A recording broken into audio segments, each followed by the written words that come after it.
Hello and welcome. In this video, we'll explore how you can begin right away to put the Russian quantum physicist Vadim Zeland's reality transurfing into practice.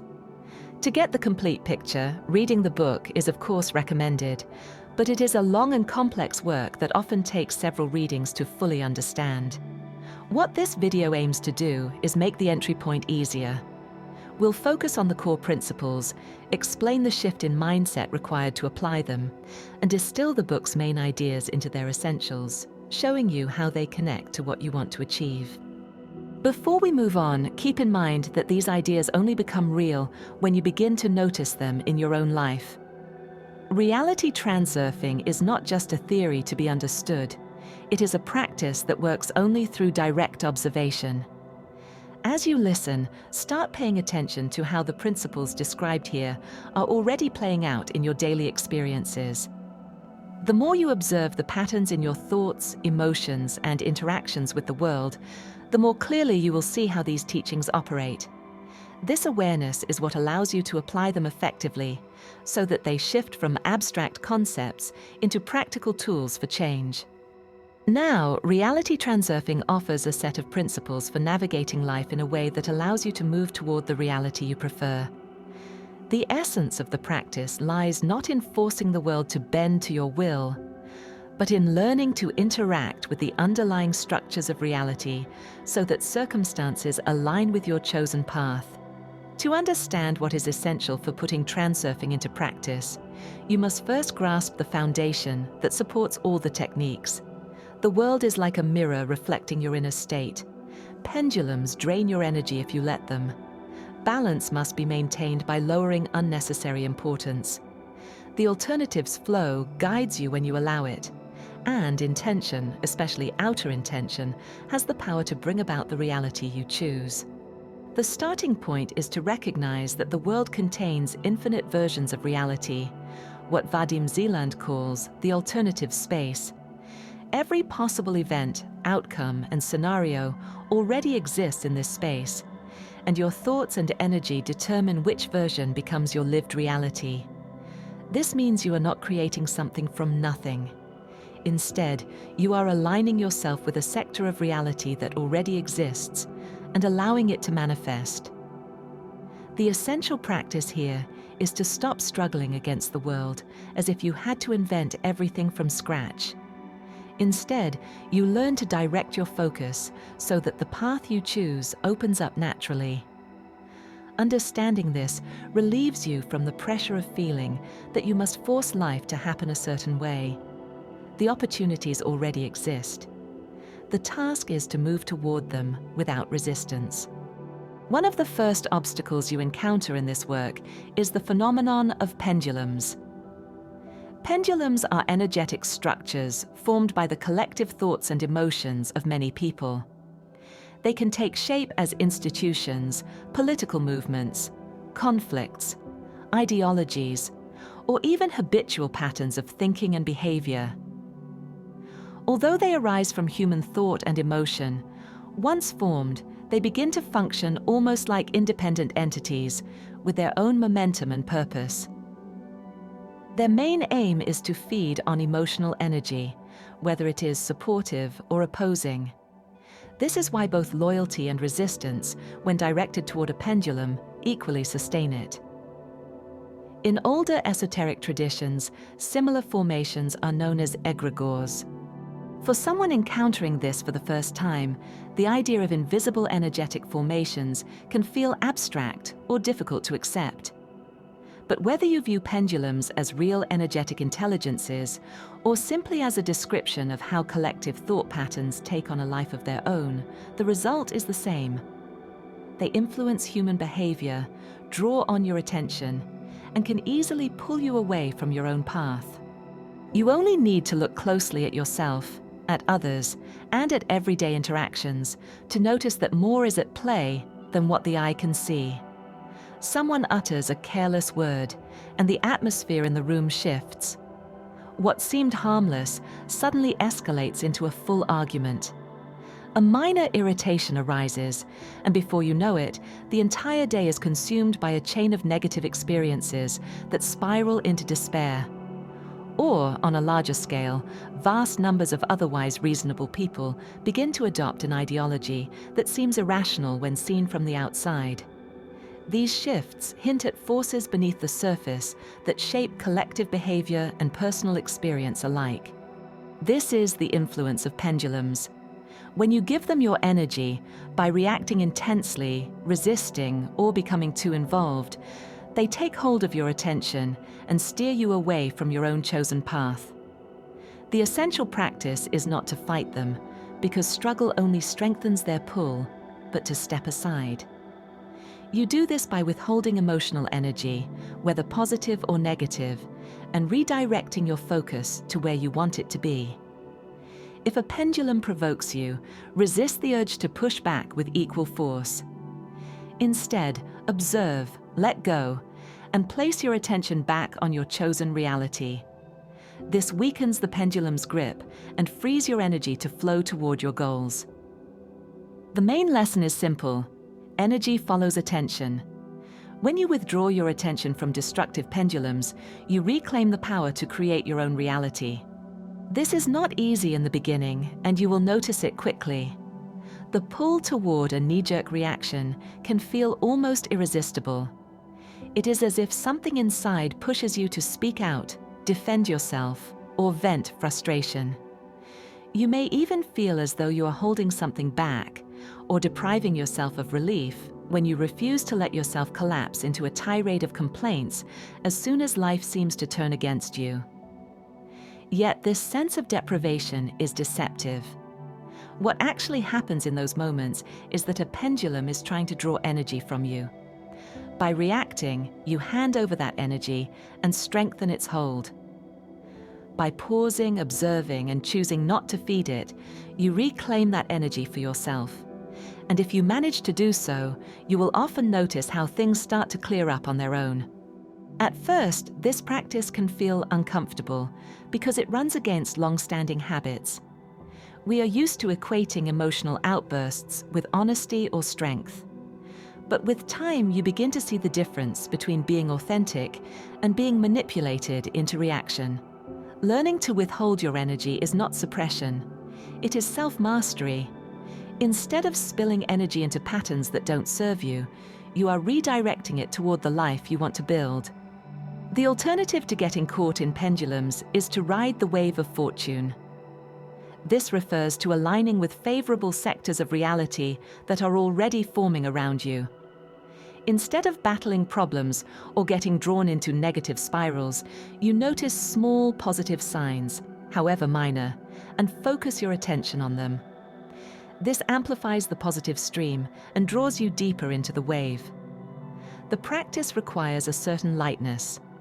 When you notice something going right, however small, pay attention to it. Acknowledge it, appreciate it, and let your energy build around it. Over time, this creates momentum in your life that carries you toward more favorable outcomes. You are not forcing luck. You are tuning to the frequency of events that unfold with less resistance. Another essential element is balance. According to transurfing, when you place excessive importance on something, you create excess potential. Reality seeks balance, and in doing so, it generates opposing forces that block or distort your progress. For example, if you desperately want to prove yourself, life will reflect circumstances that frustrate you. If you idealize a goal to the point of obsession, obstacles will arise to neutralize the imbalance. The key practice is to reduce importance. This does not mean giving up your goals. It means approaching them with calm confidence instead of desperation. To apply this, you must notice where you are creating inattention. If you are anxious about money, love, or success, step back and release the need to overvalue them. Keep your desire, but remove the excess emotional weight. By doing this, you dissolve the forces working against you and allow the path to clear. And when you stop to reflect, you may realize that very little in life is ever as crucial as the mind insists. The mind exaggerates, inflates threats, and clings to imagined dangers in order to justify tension. In reality, almost nothing requires the level of seriousness we assign to it.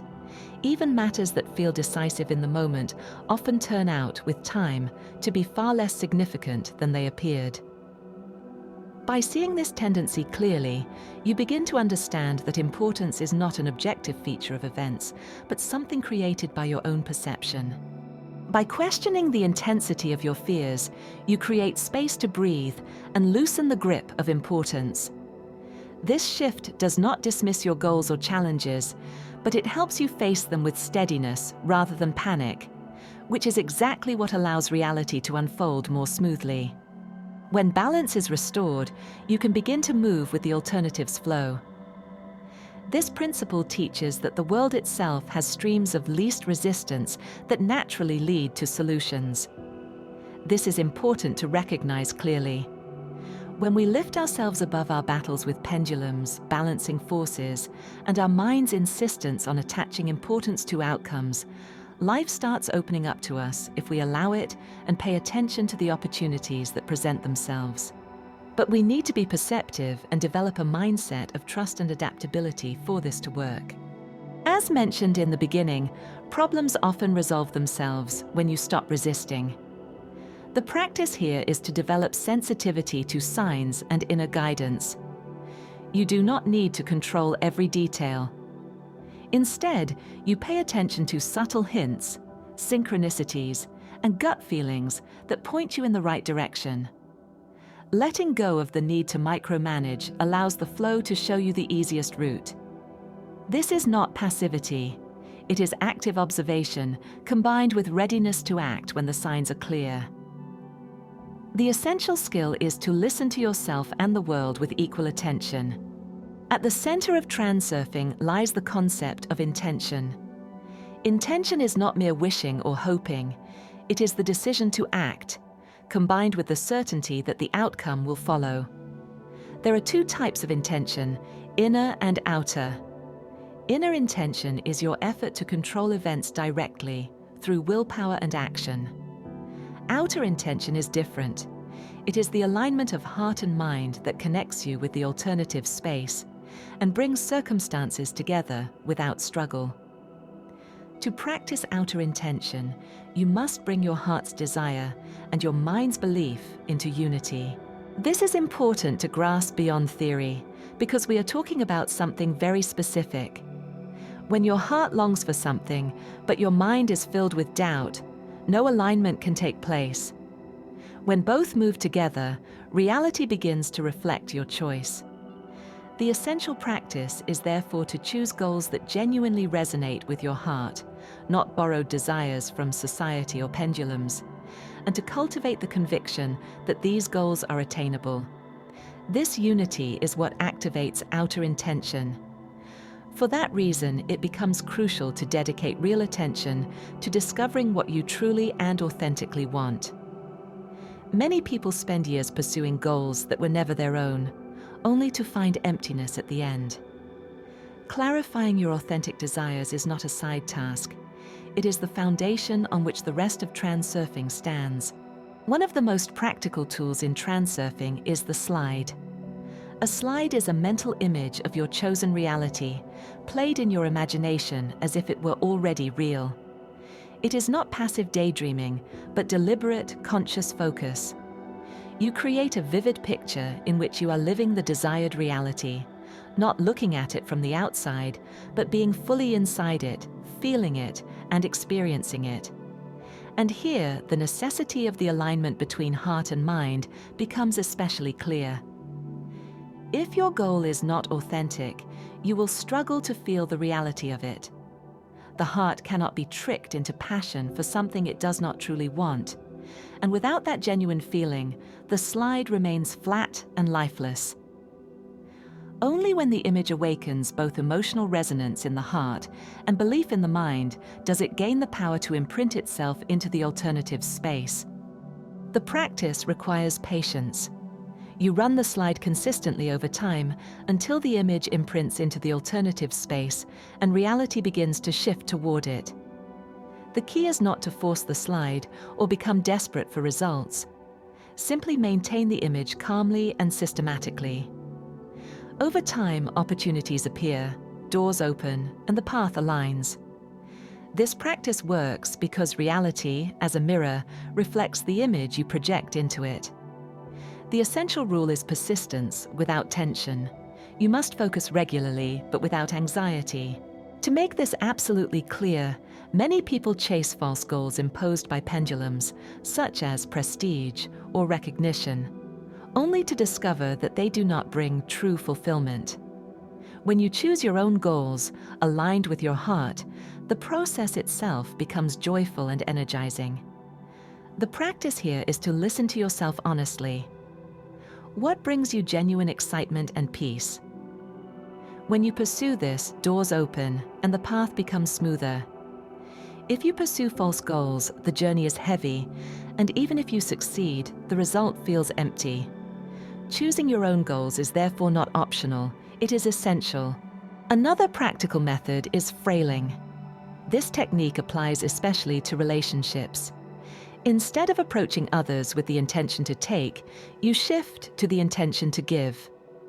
When you do this sincerely, you receive what you desire as a natural consequence. The practice is simple. In any interaction, focus on what the other person needs or values. When you align your intention with their interest, they willingly offer what you are seeking. This removes resistance and creates harmony. The principle works because you are no longer creating excess potential by pushing against another's will. You are aligning flows, and in that alignment, mutual benefit arises. This, in other words, is not about self-sacrifice. It is about lifting your head to see the larger picture. Life is not a zero-sum game where your true desires must come at the expense of another's. That belief is itself an illusion, reinforced by pendulums. In reality, when you move in resonance with your own authentic frequency and recognize the authenticity in others, your paths can complement each other rather than collide. Frailing, then, is not about giving up what matters to you, but about stepping into a field where your desires and the desires of others are not in conflict. Another essential aspect of practice is to stop justifying yourself and trying to prove your importance. These habits create excess potential and drain energy. The more you try to prove your worth, the more reality pushes back. Instead, quietly claim your right to be the maker of your world. You do not need external validation. You do not need to convince others. You simply choose, intend, and allow the flow to align. This inner stance frees enormous energy and prevents pendulums from hooking you.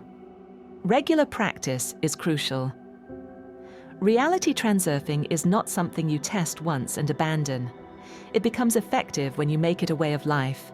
Systematically running slides, reducing importance, stepping aside from pendulums, following the flow, and maintaining balance gradually shift your entire reality. The changes may be subtle at first, but they compound. Over time, your world becomes noticeably different, and what once seemed impossible unfolds naturally. The essential requirement is persistence combined with lightness. You are not pushing or struggling. You are consistently choosing, focusing, and allowing. In summary, the essentials of reality transurfing are these. Recognize that the alternative space already holds infinite versions of reality, and that you align with them by where you place your focus. Learn to step aside from pendulums instead of feeding them, since both resistance and loyalty give them strength. Practice redirecting your attention toward the wave of fortune by noticing and amplifying what is going right, no matter how small. Reduce unnecessary importance so that balancing forces do not rise up against you. Trust the alternatives flow to guide you when you let go of control and stay attentive to signs. Cultivate the unity of heart and mind, because only then does outer intention come into play. Use slides to hold a calm and consistent image of your chosen reality, and make sure that your goals are truly your own, springing from authentic desire rather than borrowed expectations. In relationships, practice frailing. Shift from taking to giving, and step into the larger field where your desires and the desires of others do not collide, but can complement one another. Stop justifying yourself, release the need to prove your worth, and quietly affirm your right to choose the life you want. And above all, keep practicing. Persistence without tension is what allows these principles to become a way of life and gradually reshape the world around you. Throughout all these practices, the mirror principle remains the foundation. The world reflects your inner state, but it does so with a delay. This delay is often where people lose patience. They try a new attitude or a new practice for a short time, see no immediate result, and decide that nothing is happening. In truth, the mirror is still adjusting. Your task is to hold the chosen image or state steadily until the reflection begins to match it. The essential discipline here is consistency. You must act as if the reality you want is already present, not in a forced or desperate way, but with calm certainty. If you waver, doubt, or shift focus too often, the mirror becomes unstable and returns mixed results. When you apply these principles with sincerity and persistence, life starts to respond differently. Opportunities begin to show themselves, obstacles lose their hold, and your path feels more aligned. This practice is not about performing complicated rituals or believing in something abstract and unreachable. It is about living with awareness, choosing consciously, and interacting with the deeper structures of reality in a new way. When you do this, you stop struggling against the world and start moving with it, carried by currents that support you. The essentials of transurfing are not theoretical. They are practical tools that reshape the way you move through life. If you use them consistently, the results will come. And once again, it must be emphasized that awareness is the key. It is all too easy to keep living through old habits, in your thoughts, in your words, in your actions, while telling yourself that change has taken place simply because you now understand the theory. In reality, we are far less aware of what goes on within us and around us than we like to think. By remembering to notice, to observe, and to question the automatic patterns, you create the space for real change. That space is where transurfing becomes alive, where knowledge turns into practice, and where practice turns into a different reality. So take these principles not just as ideas, but as tools, and begin to watch how they play out in your own life. Hold your focus lightly but steadily. Let go of importance, keep your awareness awake, and allow the mirror of reality the time it needs to reflect your choice. And keep your eyes open for opportunities and signs that your reality is shifting. If you found the content of this video useful, you can find a playlist with more videos on reality transurfing on the end screen right now. You will also see a link to a video on self-observation as it is taught in the Fourth Way system, a practical school of inner work developed in the early 20th century. Self-observation is important here because it will help you see your own automatic reactions clearly, which in turn will allow you to step aside from pendulums, reduce importance, and consciously choose the reality you want. You've now reached the end of the video. Remember to like and subscribe, and check out the description and comment section to see other things that we do. Thank you for your time.